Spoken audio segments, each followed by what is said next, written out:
Hey everyone, welcome back. BetSperts Golf 2023 Masters.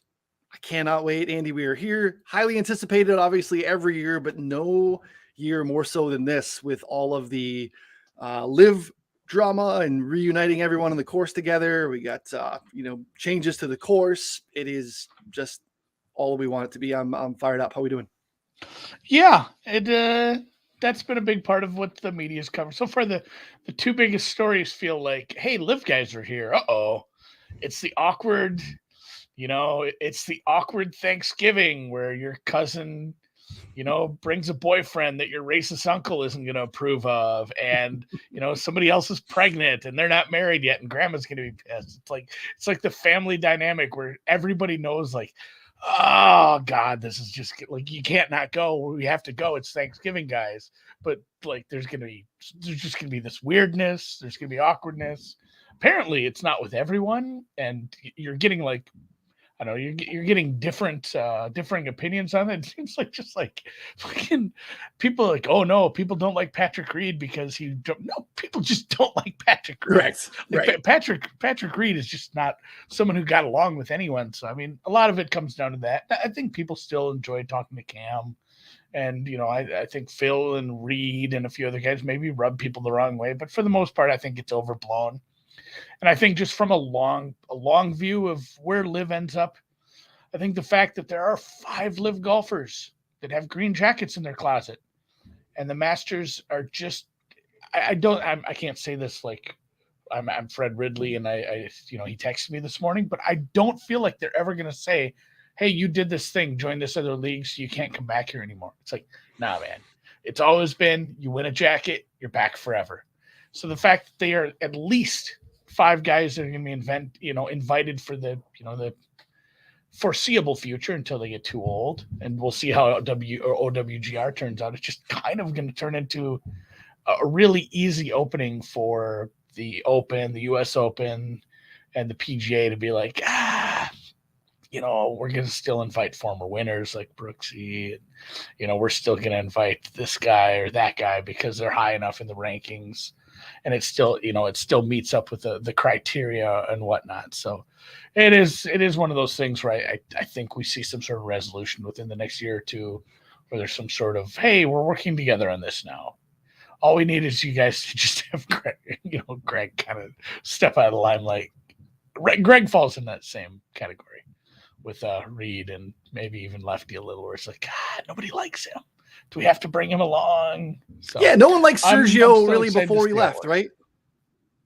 Yeah. That's another good example. Like Sergio isn't someone who got along with a ton of people. He's a little bit of a hothead on course sometimes too. And then, the obviously brought up by Sam here in the chat, the other really big story here is, holy shit, the weather.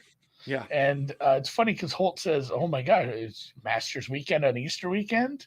That it does happen from time to time, but we might not finish on Easter Sunday. It might be rewriting that whole story where instead of 3 days coming out of the cave, might be 4 or 5. Selfishly, it might be okay. Like, we might be able to get. I can deal with a Monday. And all obviously too, like, just with there's sometimes family obligations on an Easter Sunday, where I've been trying to get ahead of this for a solid month in terms of expectations of me for the weekend and those things. So yeah, I mean, if we get to watch a little bit more golf on Monday, I'm okay with it. Again, we're still a little bit out. It's already changed a little bit from where it was 2 days ago. So we're evolving. This is a place that has, so like a lot of the courses have technology under the greens that can like suck moisture out of them in a like very quick fashion. So that way they can play faster than normal. This place has that under the entire course. So like they can get this place playable, even if it gets soaked with heavy rains quicker than most other places. So we'll see. The interesting part is that we're on like the heels of next week is an elevated event. So like pushing that back again, the travel's not very far to go to Harbortown in South Carolina from where you are. It's a very, very, very close Masters Junior next week, which is going to be very interesting. But I mean, that becomes a kind of an interesting dynamic too, pushing Harbor Town into Tuesday, Wednesday, quick turnaround for us there. So be interesting But to see I love Harbor Town. I love that course. I like the setup, how it's sort of coastal, sort of parkland at times. It's just a pretty course, and you do get a good showing there usually. And now the fact that it's an elevated event, I'm extra jacked. So I'm hoping for a Sunday finish. I want a Sunday finish. You speak about Easter plans. I know this is something a lot of you guys too that watch a lot of golf and have families you're dealing with. I just straight up told my wife, this is my job. I can't come to the in-laws for Easter weekend. Like they're all driving to South Dakota for the weekend and be like, I have to go down to Chicago for work. And then I have to be, doing some live tweeting golf. I can't be traveling anymore. So I'm just going full bachelor this weekend. So Love it. I will be watching baseball on one TV, golf on every other channel, every other device. I might steal the kids' iPads again. It's going to be great. Honestly, it's like those ASMR videos. It is, dude. Like watching the broadcast for the Masters is so much different than watching any other golf broadcast. It is just so chill. And I speak about this once in a while, but man, there was the year when we first got all the streaming options, and they had that one channel in the morning where there were no announcers, and it was, there was just no noise, a little wind. You'd kind of hear some guys in the distance. You'd hear the shots lightly because the cameras and the pickups for the audio were kind of far away. That was the most chill thing I've ever watched in my life. I could watch a whole golf tournament without announcers. It's blasphemous here talking like I wouldn't want to hear Jim. I do like the Sunday calls. I like the announcers, but man, in the morning that was perfect. So very much looking forward to taking a lot of this. And then let's go right to the weather. Just right off the bat, because I think that's the biggest question you're seeing wrangled in the timeline. Do I change all my plans? Like, hey, I've picked out this golfer. I've gone through my process. He meets up with the stats I want to use this week. He's in good form. He's played well here before. He's peaking. He's whatever. I think he's value on the price. I don't think you should just throw everything out of the window because the weather looks bad.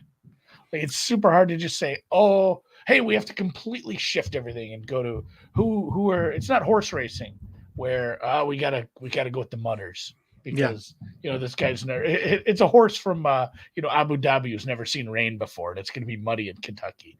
It's not a full on switch, but I think there is a little bit to it, especially if you're playing daily matchups, 3 balls, things of that nature, first round leader. Because it is going to be a little goofy if we get some of the Saturday rain that we're expecting. It could get kind of filthy. Yeah, just to your point, like I don't know how to properly quantify it to be able to give someone an edge in terms of, we still don't know if there's really like a wave advantage in terms of how things go. We are dealing with an 88 person field, which is, about half of what a normal event is as well. That does help them in terms of trying to, get it all in. Obviously, having to jam in 156 golfers is very different than 88. So I'm a little bit optimistic that maybe if there's breaks that they can jam stuff in, as long as it's not, lightning type situations, they can get people out there a little bit wet. I don't know. It's a long, difficult golf course. So like I need golfers that play well regardless. It's going to be longer and more difficult if it is wet, right? You're just not going to get the rollout on these fairways. So, but like, I don't know. Again, it doesn't really change anything to be like this guy or these people have an edge. This style of golfer has an edge. Like distance matters here. You have to have extreme carry distance anyway, irons, driver, all that stuff. So yeah, it probably needs and lends more to that in terms of if it's wet and rainy, because you're not going to get the run out, but I'm already looking at those guys anyway. Yeah, and we say it like 40 times a year where, hey, it's a second shot course. Yeah, right. I kind of lean away from that here. Although long irons are important, like being long and at least semi-accurate off the tee is super important here. You can end up behind trees and whatnot, but there's some shots out of the pine straw that aren't really as bad as like, oh no, he's in the pine straw. It's like, yeah, he might end up on the green from here. It's not that bad, but being long will help here. And then, like you said, when the fairways are a little wet and it's not going to bounce, it's not going to run, you're not going to get as much distance on the ground after you've landed. Having some extra length off the tee is definitely going to help here. But like you said, we have the sub-air systems here. I mean, think about that at your home or wherever you've ever seen rain. It's like, hey, we got way more rain than we usually expected here. And you have a puddle in the yard, kind of where you didn't expect it. You don't always think about like, oh, that was a low spot. Well, I mean, they've had people for years and years and years working at that, where this is where rain collects. We're putting more sub-air there. Like basically all the landing areas for, where you drive your ball normally where it lands. If there's any chance of that being a low spot where water's going to collect, they have sub-air there. Like there's so much sub-air water, water drainage systems under this course. It's almost like extreme. Like they went overboard with it, but they're just not going to let that sort of stuff ruin a tournament that they have once a year. It's super wild. Yeah. So I'm less worried about, how the course is going to play after it rained. I'm more worried about the rain is happening from like 8 a.m. to 3 p.m. and it just ruins the whole day of, hey, we can't golf. Right. So I'm not making a big switch. I'm going to take it pretty easy on that. And before we get too deep into the guys we're going to bet, will bet, or thinking about betting, I do have to mention our contest. You have what? Not quite 48 hours. Say 44 hours, something along those lines. Win a golf trip out east, a top U.S. private course. Give you a hint, Justin Timberlake is a member there. Paige will play a round of golf with 2 lucky winners. All you have to do is fill out an entry over at Run Your Pool. The link will be in the description here. I haven't even done mine yet. I was thinking even just pulling this up quick. Maybe I should just share my screen quick. Share your screen. Show people how easy it is, because it's super easy. It's like tiers if you ever played on DraftKings, but basically everyone's in the pool. The tiers are bigger because everyone's in the pool. Super duper easy to create an account on the site. Very, very straightforward. Again, like there are prizes too. Like everyone that enters is going to get a coupon to get a discounted subscription. There is a lifetime subscription on the line for BetSports Golf for 4 for 4 betting subscription, because it gives you access to everything on 4 for 4 if you're a football prognosticator or speculator in any sense, fantasy football, best ball, betting, all those things. And then obviously the grand prize of the golf trip is pretty massive. So it's just tiers. So like, hey, here's the top 10, 15 golfers, whatever it is. It is 10. You pick one of these. So we'll take us probably, I don't know. There's a lot of people in the contest. You might want to be a little different here. For sure. Pick one of the top 3. I'll go with JT. Pick another top golfer. You literally just pick one guy from each of these 6. You get weird with it. We'll go Rose.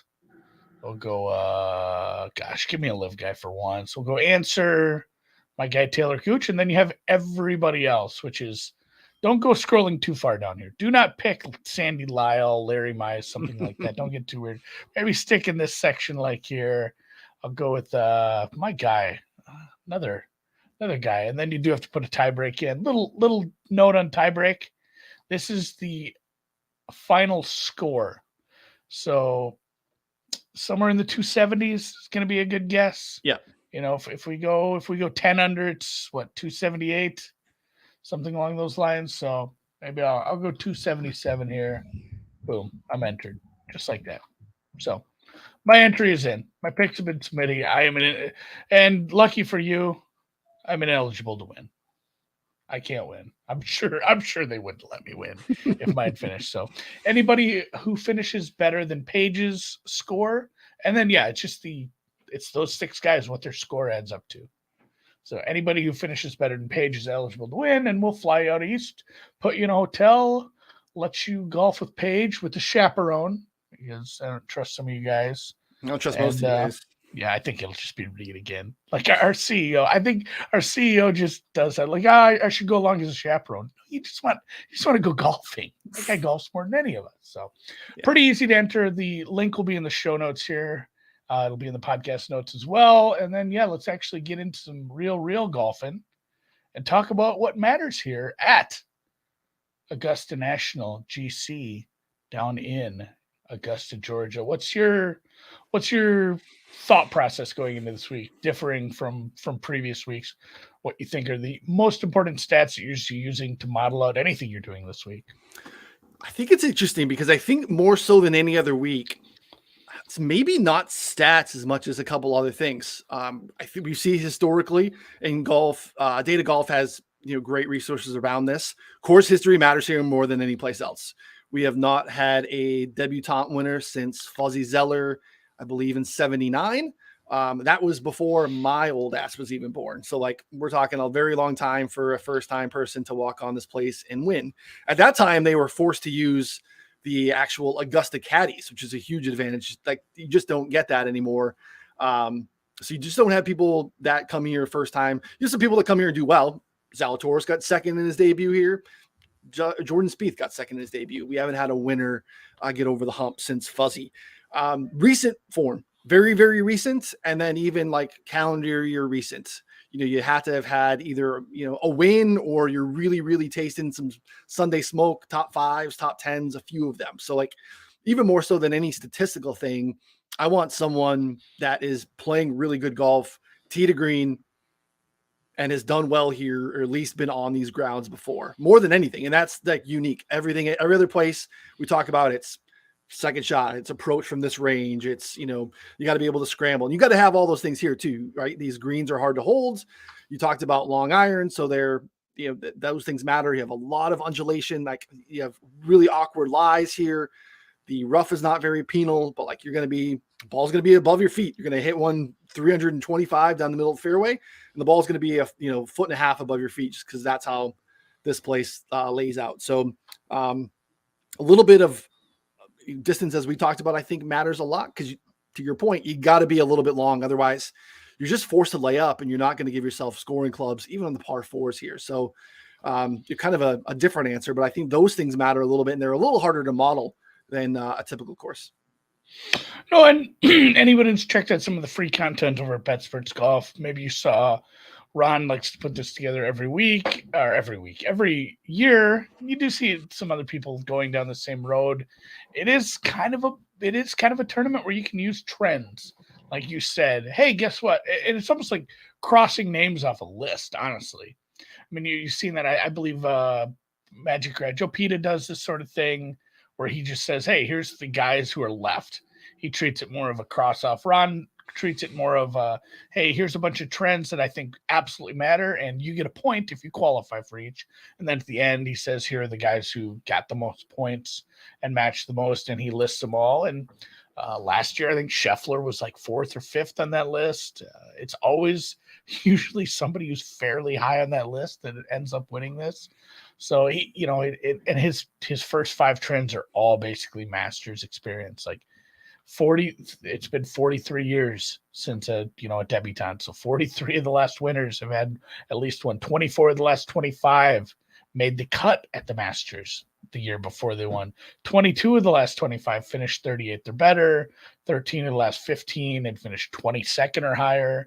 17 of the last 20 were 27 or older, as more of a, hey, you're not going to come on in here as a very young guy who maybe won a tournament and qualified his way in. And a lot of that comes probably into, the debutante thing as well. But worth going and looking at that. He goes through, it's like 20 trends, 19, I oversold that. And a couple guys, there was 5 people that match at least 17 of those 19 trends. So worth taking a look at that.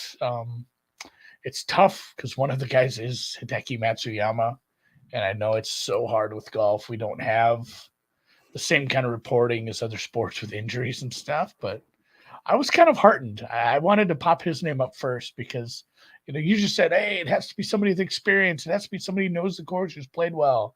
Like there's a very iconic photo of this guy, winning this tournament, playing well. He's been a top golfer. He's won plenty of times over the years. He's beaten good fields. He's just been kind of banged up with some weird neck injuries. And I know that you have some sort of neck impingement. It's going to suck to swing a golf club. It's going to mess with your mechanics. But were you heartened at all, like I was, at some of the play we saw last week in Texas? I really had him on like withdrawal watch once we saw some weather and like, oh, he's injured and he's already in. So Thoughts on Hideki right off the bat, because he is someone who's super high on Ron's trend list. Yeah, how can you not be? I mean, we talked about it a little bit last week when we were trying to talk about the top of the board at the Valero, and like, look, I think if you wanted to get ready for Augusta, especially someone like Hideki, just go to Augusta and play practice rounds. But the fact that he went to the Valero, teed it up, and played 4 rounds and was in the mix when Friday or Saturday went kind of like super low, played really, really well and got himself in the mix, like super encouraging. So yeah, I mean, we'd be in the same spot if he would have withdrawn, and we would have known like, okay, like I get it. The weather was weird, but he stuck it out and played really good golf. So I think you have to be optimistic that he is at least healthy enough to consider right in this field. And you probably have, I don't know, maybe you went from 15% concerns to injury issues and withdrawal issues to maybe 5. I don't think it's very high at this point. So yeah, I'm not really, I would handicap Hideki as if I think I'm getting full Hideki based off of last week. Yeah, and just the fact that there's still a, God, what am I seeing a 50? Christ almighty. I hate this. I hate this to be my first click. And it truly wasn't, because I'm a Tony Finau guy and I have bet Tony Finau, but the fact that there's still some 50s in the market on Hideki, it kind of just turns me into, I have to bet this at this point, because it's just such a good course fit. He did look like he was playing decent golf last week. So I'm probably going to have him on the card just based off what we saw at Valero. He was competing, not like it was a great field. I don't want to dog on the course. I kind of like that course, but yeah, I am gonna look at somebody like that in the 50s rather than Fleetwood.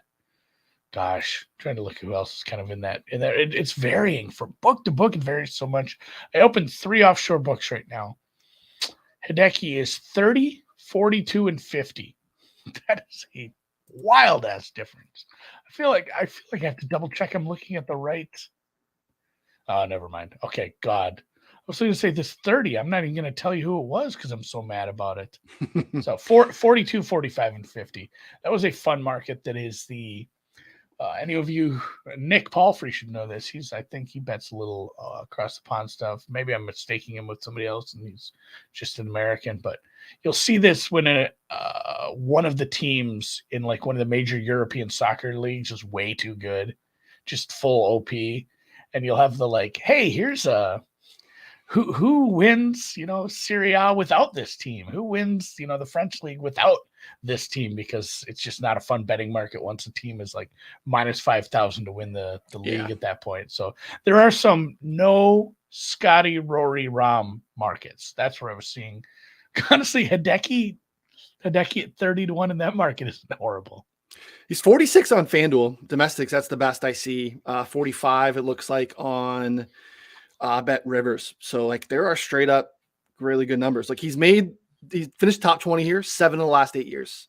He's having the best strokes gained putting so far of his career this year, and which is always kind of the thing with him, right? And regardless, based off of 7 of his last 8 appearances and a win, he putts well here. He's fared pretty well here putting. So tee to green is really, excuse me, never been a problem, but it's down a little bit this year. But I'm not super worried about it. We're talking about pretty small samples, but the putting stuff too. Like I like to see the spike putting weeks from Hideki.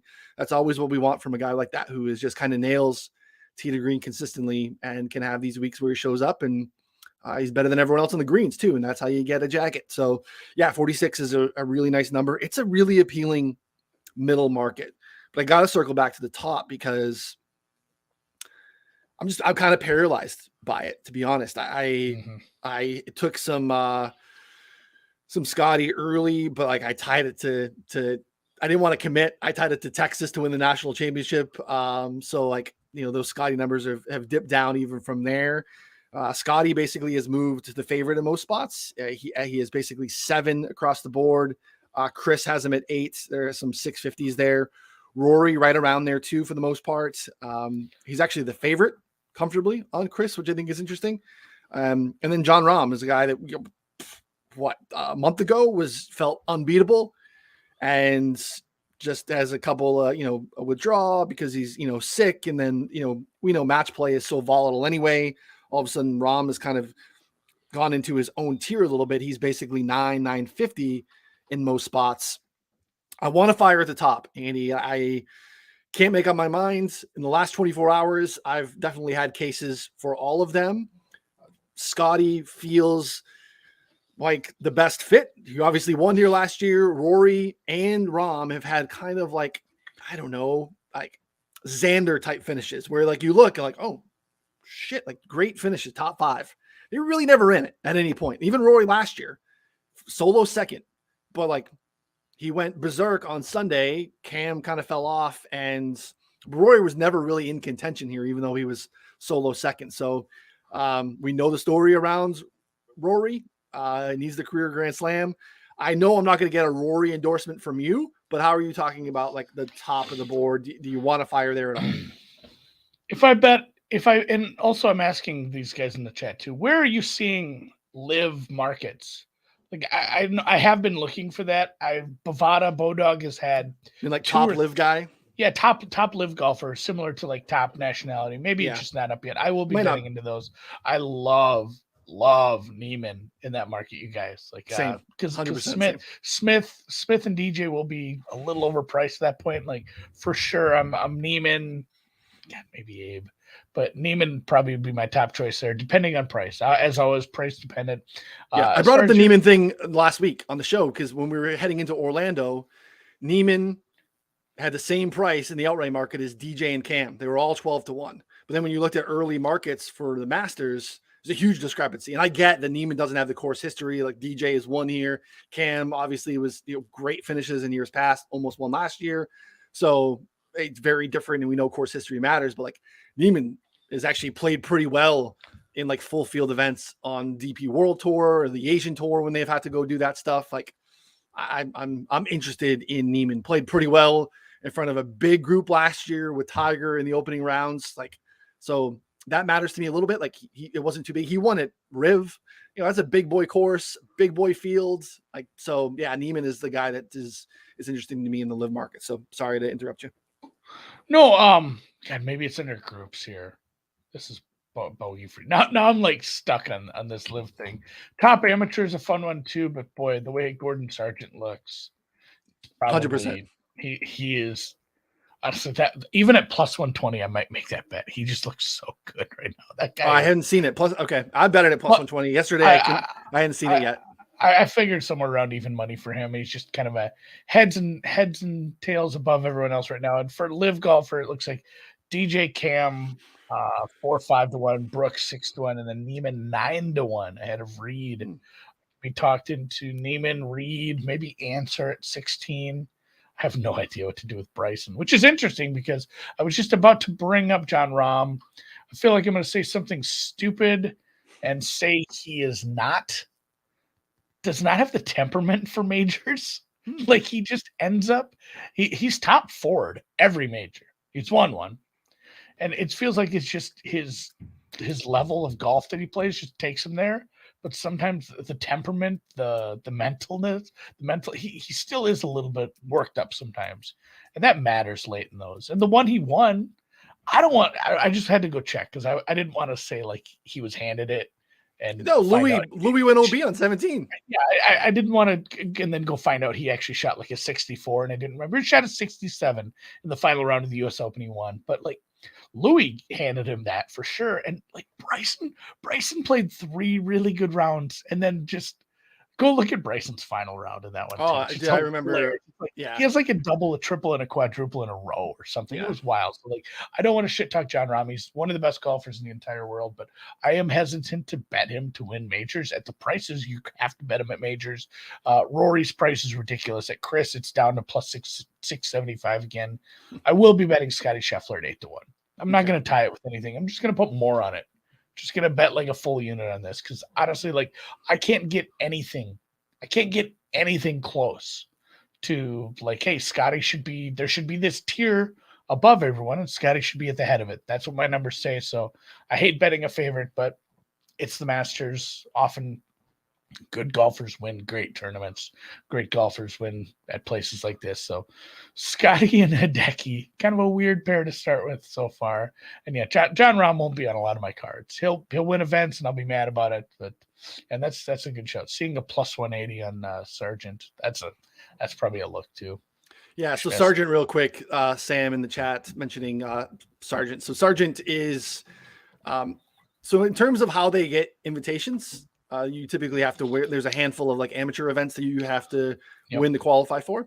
Sargent, they made this is the first time they're bringing the individual NCAA champ. That's typically not like a criteria to win to get an invite. So they're making an exception to bring this kid on who won it as a freshman. It's just really rare for a freshman to win the NCAA individual title. He hits it a mile. His like lowest score on the year so far, and again, they're playing courses that are different than Augusta National, is 72. His scoring average is very, very low. He's kind of like next, right? If you were to, put him on the ESPN magazine as like the next, he's just kind of next. There's some other, Sam Bennett's really good too. Some other guys that have won some big tournaments, but he's up against an optometrist from Ireland, like the guy who just happened to win, a tournament. He's really good at golf, but like this is not his career path. He's a little bit older, so good for that guy, but he's not really necessarily in contention. I know, and there are 4 amateur events you can win to qualify as an amateur for the Masters automatically. I think there's one in Asia. There's a couple over on the side of the pond. There's one in Europe, Latin America. The Latin America one. It's a weird event. These are weird events where you play like stroke play for 2 days and then it's match play for 2 days. Like go look at some, like the Mid-American one is so goofy. And I don't know if it always gives you the best golfer as a winner anyway. A lot of good golfers have very much come out of those, and you've ended up with some good golfers in the event. But Sargent, I think, he's far and away there's 18, 19 ways to get into the Masters. A lot of them are, hey, win the Masters, win an event, finish in the top 4 of the players, finish in the top 4 of the US Open, any of this stuff, all the way down to like we had at the end of the WGC, be in the top 50 at the end of the WGC, win these amateur events. There's a one that's not rarely used, but used less frequently. And the least frequent one is just like, hey, the Masters committee can also just say, here's a guy we want to play for whatever reason they want. Here's an international player who has been playing really well and just doesn't have the OWGR points to get in, doesn't have the win on the PGA Tour to get in. So he's coming. And they decided to use it on a college freshman this year. So kind of speaks volumes to what the upside for this kid is. And yeah, if you can find a plus 180, that's probably a bet for me. Yeah, sorry, Seb. Scotty winning would be very boring, but I'd like to make some money this week. It'd be awful nice to hit an outright here. So far, and we haven't talked about Tony yet, but I did add Mr. Tony. So it's Tony, Scotty, Hideki so far. That's it's quite the card. I like it. So here's the Rory thing. Like, I don't know. I think Rory might be like an empath in terms of like his emotional states. And he's talked about it a little bit where I feel like some of like the role he's played in the PGA Tour versus Live Golf, I feel like he's taken on a little bit more and has been asked to, and maybe has volunteered himself. And I think we've seen that play out emotionally in Canada, right? When we got that win, and obviously what happened down the stretch last year, Tour Championship. I do think a little bit this week too, with the dynamic of everyone being together. I feel like it's a little weird for Rory. Like we talked at the top, like it's not weird for Finau to go and dap up all the other guys that are back, but I feel like it's weird for like a Tiger and Rory to go up and, dap up some of those guys. So I feel like that's another thing. I think that the driver piece, again, it looked really good at match play. That was in his head a little bit too. And I think there's just pressure of having the career Grand Slam. So like there are narrative driven ways to talk yourself out of Rory. I think maybe you can use that and spin it and be like, hey, he's as focused and as hyped as ever. And he needs this one. And this one would mean even more to him than it would normally because it's all the other stuff going around it. So that's tough for me. And in the Rom case, I think that you made too. So like, that's why I lean Scotty at the top of the board. It is a boring pick. But like, he just kind of has a little bit of everything that the other guys do. And he has the Spieth magic beans stuff too. Like strokes gained pine straw. Like he has that type of stuff where it's like, damn, how did he like totally missed a green, but just chipped in? Like the stuff that you hate to see if you're not backing Spieth, who I also am backing this week as well. So Spieth is my first top of the board play. Because again, like he should have more. He is one here, but he has 4 other top second, like top 2, top 3 finishes. So he's been really, really close. And I think the added distance here helps him a lot. He's playing pretty good golf. I know like the putting woes can be really hard to watch sometimes, but like, again, course history matters. He's been really, really good here. The form coming in this year is better than even last year. But again, like he wasn't too far off last year because he left here, missed the cut for the first time in ages, and then won over at Harbor Town. So like, I don't know. I don't really worry about form with Jordan. I'm not a Jordan guy. This might be the first time I've bet Jordan on this show. But I just feel like this is a year for him. So I'm probably going to take a swing at Scotty, but Jordan is the shortest that I made. And I'm there with you on Finau as well. Yeah, I just kind of missed the number on Jordan. I think you got a pretty decent price on him. I agree with him. He does. Yes, the magic beans is such a fun way to describe that, but he's a decent course fit. He's been playing well of late. And I mean, just kind of the rest of that range, if you want to say like Cantlay, Cam Smith, Justin Thomas, even down to like Xander, Dustin, kind of in that spot. I guess Spieth makes sense. Spieth makes more sense to me than Patrick Cantlay, or I don't know. There's kind of a weird little area down there, and I don't know that there's a little bit of a rumor of JT having some injury issues. I know he hasn't played the greatest of late, so him being a bigger a short price like that, I'm not super excited about. Morikawa just doesn't kind of fit the course. Morikawa's, I don't know, if you want to be long and make some putts, have the magic, have that Masters magic. I love the guy, but I'm not betting him here. Jason Day's been playing great, but he's kind of getting short. We're betting Jason Day at 30-1 at a place like this against these guys.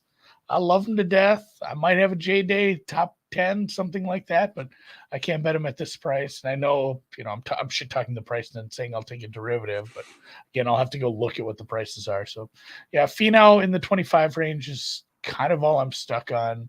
I like Homa, but again, missed a bunch of good numbers. I like what we saw at Brooksy last week, but I wasn't on my horse. I didn't bet the big prices. There's no reason to bet Brooks Koepka at like 30, 35-1.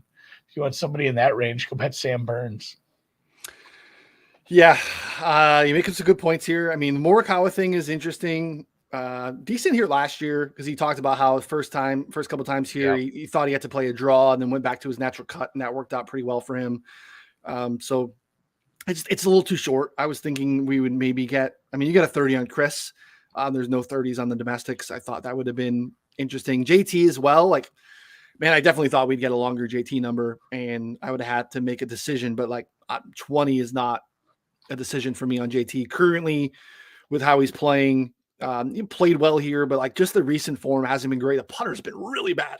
He's had spike putting weeks, but like horribly spike putting weeks, like losing 4 strokes types of putting weeks. So that's a little troubling. Kim Young kind of crashed his number with his great performance at the WGC match play. Doesn't fit some of those trends that Ron's talking about, but like fits like just in terms of what Cam Young did last year with being able to bomb it and putt it. That really can work here. The putter's been not so great for the last 6 months or so, but I think we see some positive gains there with the caddy change, but just again, too short of a number. So Finau, I got Finau at 29 a couple of weeks ago. That looks like it's toast.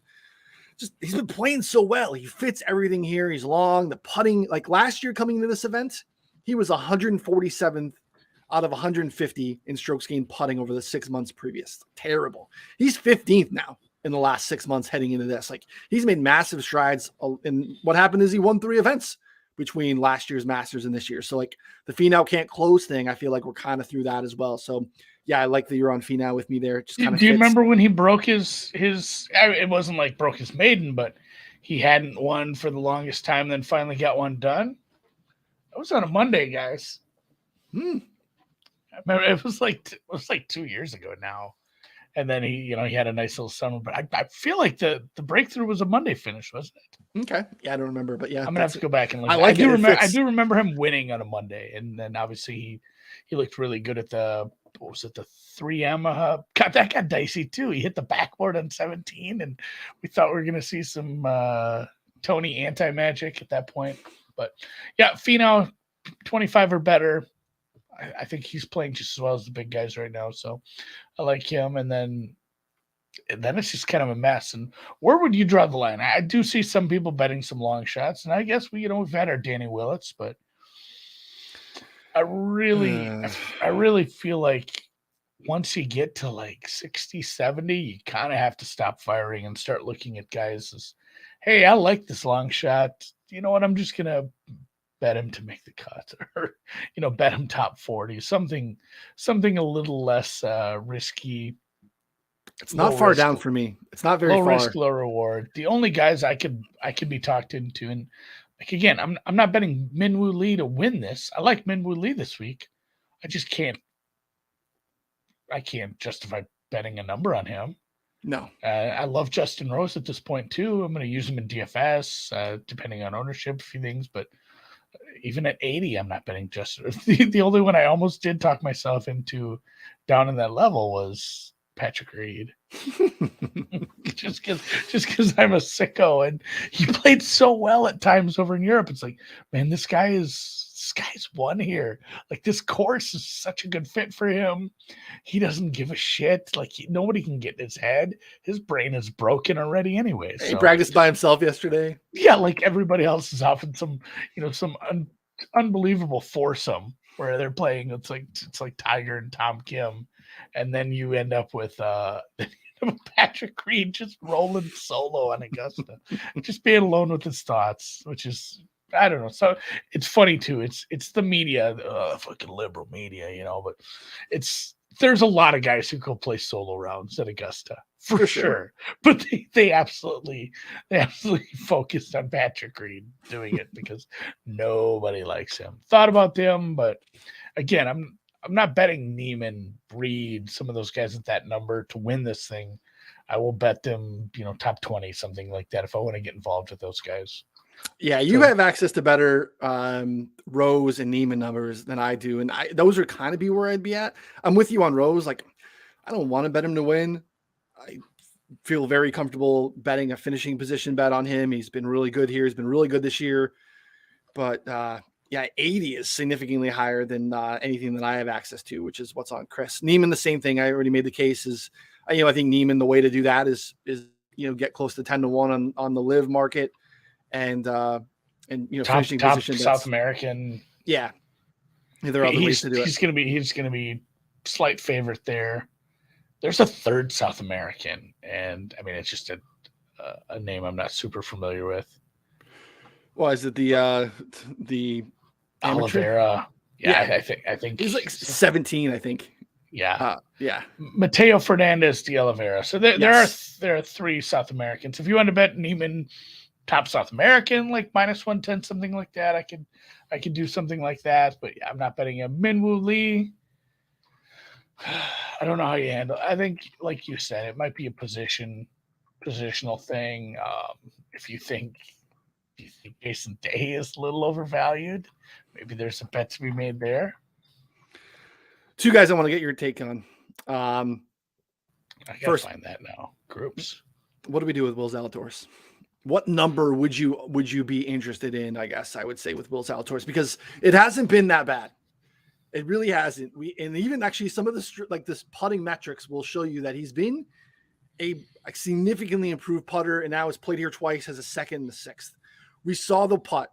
It is literally one putt, and I know that we've seen a lot of putts that resemble that, but the one putt where he stopped in the backswing, super short, quick backswing, stopped, and continued, and he went through and then missed the cup from like 3 feet at the match play. Ugly. But I think that's like burned in everyone's like mind. Because what's going to happen to the Will Zalatoris market if he goes out on Thursday and starts playing really well right away? His live number is going to look like he was 20. Do you know what I'm saying? Like pre-tournament. It's going to get short in that kind of range. I just don't know. Like, I don't know what to do with him. And there's a 44 on FanDuel. You have a 45 on Chris. I've like talked to Feinberg about this. Like, what do we do with Zalatoris? At what point do we opt in?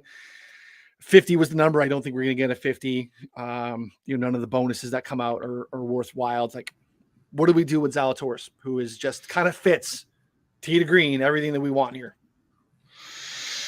Yeah, it might just be another like, hey, the joke. You do the joke bet, like, hey, this guy always finishes second at majors. Like, just bet him top five then, I guess. Yeah. If you're sick of losing your outrights, bet him top five for twice as much. And yeah, maybe that's the case. Maybe just take a Will Zalatoris top 10 because all these prices are close to being.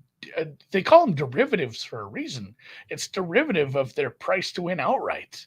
If you think, it's not like you're getting screwed on a top 10 number for the most part.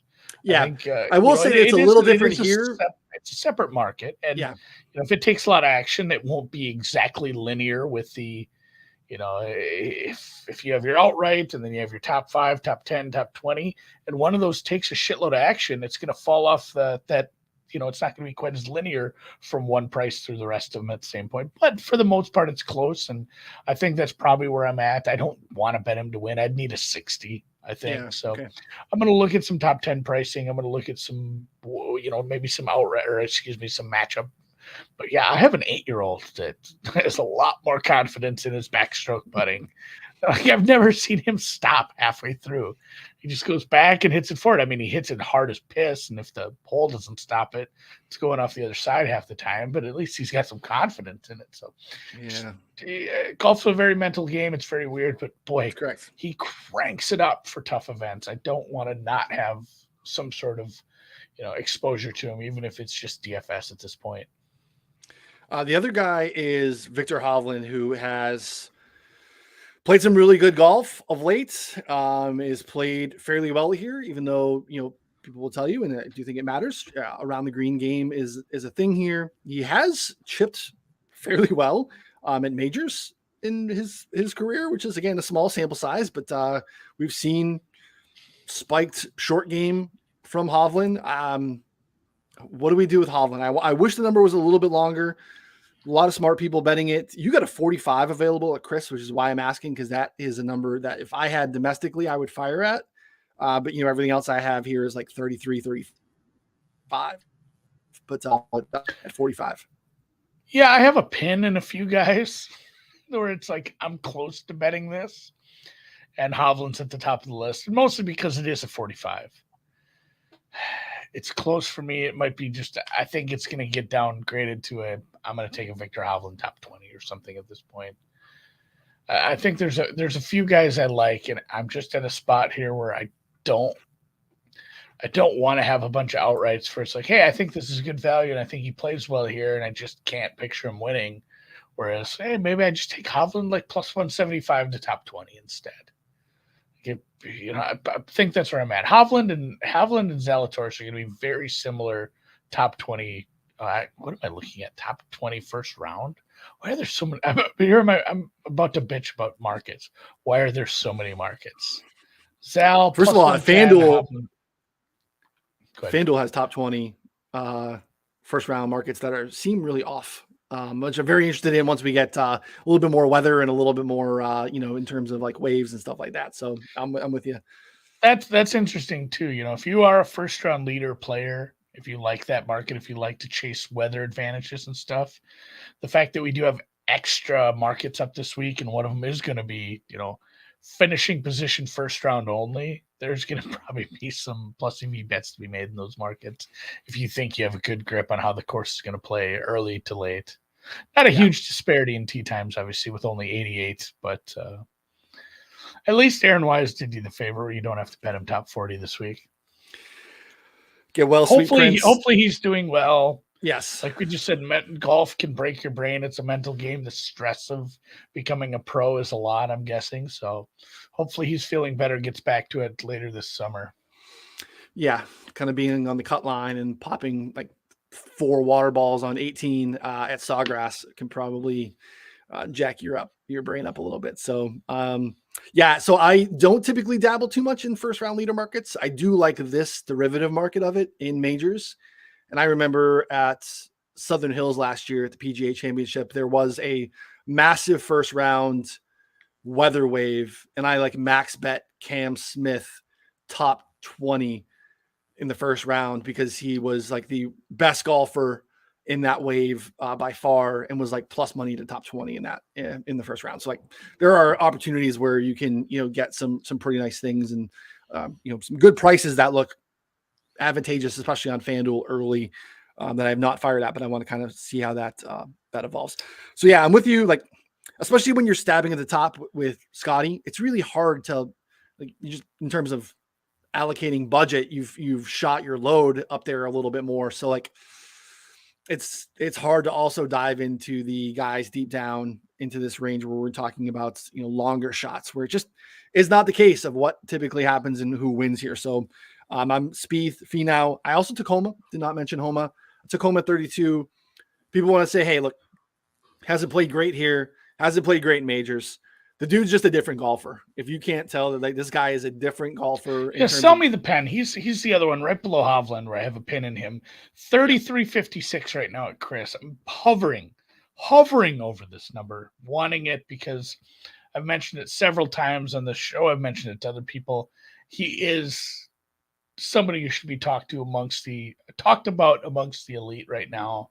And he's being priced, below Cam Young at this point. God bless Cam Young, and the way he hits it, his ball striking is going to play well here probably. But Max Homa, like you're saying, this is your whole thesis. He's not the same golfer. He's very different than he was a couple years ago. And he's been here, right? So like the history is not great, 48th last year, but at least he's been here. So that familiarity helps a little bit. And again, you think about where he's won in the last couple of years, right? He's won at Torrey Pines this year. He's won at Riviera. He's won at Quail Hollow, both the original Quail Hollow and then Wells Fargo at Potomac.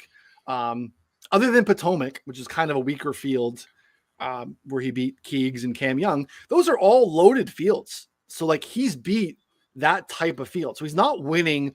Like, no offense to Vic. I love Vic, but like Vic's won swing season events in Mexico. Yeah. Like, so it's a very, very different thing there. So, and just look at the gains last year so 2022 over 2021, he gained in every strokes gain metric year over year.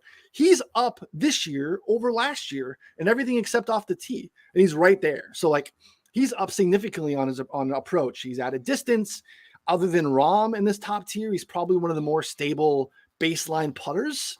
I know it's not West Coast. I think he's just kind of past that. I think that kind of is maybe what he was in the past, but I feel like his game is just we're talking about a top 10 player in the world. So like the moment's not too big for him. He's been there. I just think he should, to your point, be priced along with the Cantleys and the JTs at this point. And now since he's still down there with the, Hattons, Burns, tier, I think that's kind of a mistake. So yeah, I think that 32, anything north of 30 on home is still very bettable. All right. I mean, it was very close. I was just going to let you convince me because I needed a couple more. That might be it for me. Possibly some live ads, probably just more matchups and props. I do love, I'd be remiss if I didn't talk about some of the prop offerings that you're going to see. It's almost like the Super Bowl, obviously not to that extent, but when you're used to, hey, here's the props I get in a golf tournament, and then you get to the Masters, and every year, especially in some of these offshore markets where it's like, the year that Bryson said, hey, this course plays like a 67 for me or whatever it was, there was like 70 Bryson props. It's like, yeah, I bet him to drive the green on 3, I think was a prop you could do. You could do it round by round if you wanted. Over the years, I've bet will Jordan Spieth put a ball in the water on 12.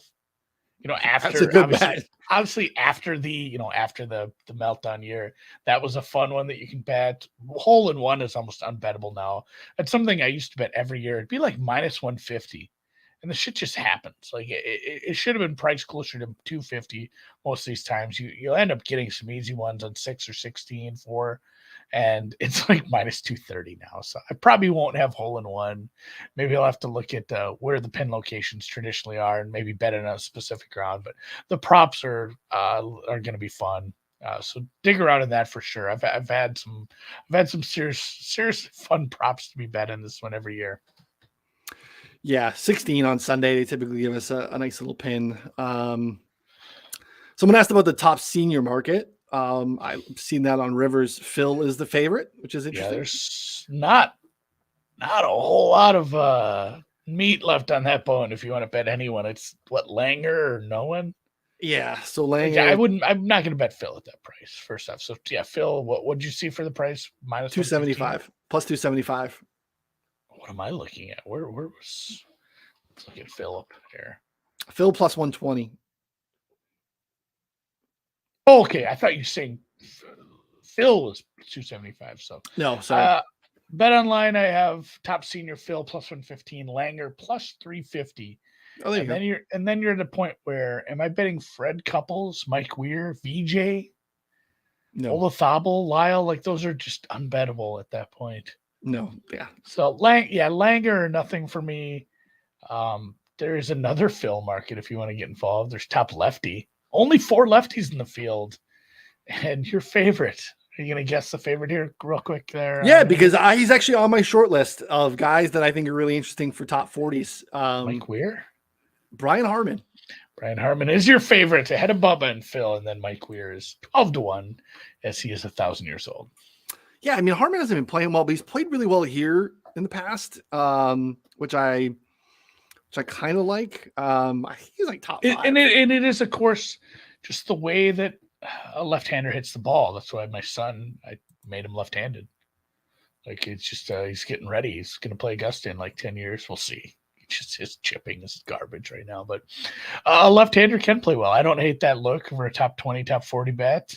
Tim's asking, where's top amateur offered? Where did you see it in the legal markets, Ryan? I'm looking for it. I don't have it. I saw just from the chat. It was Sam had mentioned that he saw plus 180 on Sargent. I don't see it currently, and I'm not on all the books. I'm just using an odd screen, so I don't currently see it in the drop down. So I see top debutantes. All we're talking about senior, lefty, and then all the nation stuff. But points bets and MGM, it looks like, from Sam. So and I just typed in amateur into my Google search bar, and it had some autocomplete from my history that we're not going to even dig into here, guys. So points bet and MGM, says Sam C. I saw it at Bet Online, not a great price. I think if you wait till tomorrow, you're going to have a lot better prices, or a lot more offerings on that sort of stuff. Is a lot of these derivative and prop group specials, whatever you want to call it, those kind of pop up. So Eldrick, last thoughts for the day here. Eldrick, I don't know, man. I'm excited. I want to see him play well. Yeah, so I at least think we're beyond the to make a cut conversation, which is what I think we had here last year and what we had maybe at Riv. Played pretty damn well at Riv, like stroke, just like ball striking was great, like distance, approach. Surprisingly, the thing that everyone thought he'd be really good at, like, hey, even on a bum leg, you can chip and putt around your backyard. I really struggled with. Obviously, we know his history here. He feels like he can make the walk. I'm not really worried about him. We're not betting him outright, but like, is he going to get into any prop cards, finishing position bets? Are you like targeting him in matchups? Are you avoiding him? What are your thoughts on Tiger? Full avoid. Okay. Full agnostic. And it's not even me just being I want to cheer for Tiger, so I don't want to bet against him. I just don't know. Like you said, it looks like the swing is there, but this is a tough walk. This is not your Muni where, there's that one hill on 6 and it sucks and I wish we'd have gotten a cart. Like, this is a tough walk. And he's going to do it for, like, the recovery between rounds is going to be very interesting. See how he bounces back with, maybe one of these earlier tee times. So I'm hesitant to bet against him or on him at this point. So just wiping him off with who knows how his body's going to respond to this. Yeah. I probably will abstain as well, but also just probably from the fact that you said at the beginning, I just want to be able to watch him. I don't want it to cheer for him. I'm definitely not cheering against him. Just what we talked about last week in terms of like best Masters outcomes in terms of like Sunday or Monday watches, it's Tiger involved is somewhere, right? Like he's being shown on Sunday and it doesn't feel like they're forcing him down our throat. That's our best scenario for Tiger. So Seb saying soft ground, easier on the leg. Hey, maybe something to that. So be interested to see. I think top debutant is interesting as well. Mito, Kurt Kitayama. Those are both interesting to me at their prices, have not fired, but I'll probably take a little bit of a longer look at that here as we dig in. But yeah, I mean, we have some different offerings, some unique things that come up because of it's the Masters and people want to get down on it. So continue to stay plugged in on the site, look for different opportunities to, in the Discord, again, subscribe. $19.99, $20 for a month gets you access to all the tools. We have our customizable stat database. You can build out models, play around with all sorts of stuff, and plug a couple of simple things in to see what it spits out, and go from there. We'll stay plugged in on Discord in terms of weather updates, wave advantages, any of those things when they come in. I know we're expecting, if they have not already come out, the tee times, which should be coming out here very shortly. But yeah, Andy on the screen here, if you are watching on YouTube, is pulling up the customizable stat database. Really straightforward. I mean, you can go into the view section. You can do anything you want in terms of strokes gained, off the tee, approach, right there under filter by condition. You can basically put any type of condition that you want in terms of how to, get really granular in narrowing stuff down here. Click the little plus button that's there. You can add it to your model. Give it a name. Hey, add there strokes gained off the tee. Say, hey, it's strokes gained off the tee, all rounds, last 6 months. Click in, add, and you put it into your create customizable model. If you scroll to the top, you can. I'll just make it quick one. I'll put putting. I'll put approach. And then you can switch this view and say, I want to add some, some scoring stuff, whatever, fairway approach accuracy. Just you can get, a little deeper and off the tee stuff. I can add in. Let's add driving distance to the model. Let's add. We'll get deeper into this as we go through the summer here. Once we are better at this stuff. So, good drive percentage. I'll add that. And then you just go and you create your model. And I'm guessing it opened a different tab at this point.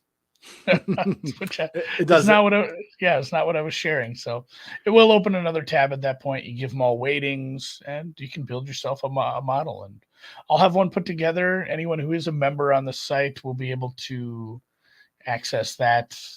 I'll just save it as an expert ranking, and you can just go and click and look at my model. So I'll put something together this afternoon for everyone to look at. If you have questions, obviously hit us up in the Discord. We'll be. I think we're gonna try to do something, especially maybe around this tomorrow evening as well, with some what was it? Office hours, I think we're gonna call it, where it's like almost like an AMA, but it's just like, hey, I'm putting my phone down, I'm closing my email. Everything is a second fiddle to you guys. If you are in the members only Discord, just fire bets at us. Like, hey, grade this bet. What do you think of this? What do you think of this guy, top Australian? What do you think of this matchup? What do you think of this outright? What do you think of this first round bet? Give me your opinion on this, or how do you think this affects this golfer? So we'll put something in the Discord later today once we nail down a time, but I want to have like a full hour set aside of just like, because, if you tag us in the Discord, eventually someone's going to get around and answer the questions, but I want to be like, you're getting an instant answer right now. And we'll try to do something later tomorrow evening as well. Probably, later in the evening when Ron's kind of finalizing DFS stuff too, just specifically for DFS questions like that too, where you can just get some quick answers off the bat. So if you're in the Discord, look for that. We'll set aside some time for that Wednesday afternoon. And other than that, Ryan, anything else? No, lots of great free content on the site as well for you folks who haven't subscribed, but subscribe, take advantage. Again, you get access to, there are other sites out there that have models and stat databases like that. They don't come with content. They don't come with the Discord. They don't come with picks. So I feel like that's definitely an advantage. And it's, in beta. We're continuing to work on it to expand it, but pretty happy with what you can do with it currently in being able to give yourself an idea of, hey, I'm going to weight what matters here, what I think, and I want to, have the tool tell me who I need to go to. It makes it a little bit easier when you're having trouble making some of these decisions. So yeah, like you got Rainmaker questions on DraftKings, Andy can help you there. I'll play a little DFS. I don't know if we can get Ron, but like we'll at that point have Ron's projections. We'll have Ron's stat model. We'll have all that too. So you'll at least have Andy and I in there chatting with you at some point on Wednesdays. We get, again, more weather information, all those things. Tee times, we'll have a little bit more to be able to break down for you as well. That'll be for subscribers only. All right. I'll catch you in the Discord. I'll catch you on the timeline. I'll catch you wherever you are. Let's get weird with it. Enjoy the Masters. We'll see you later, man.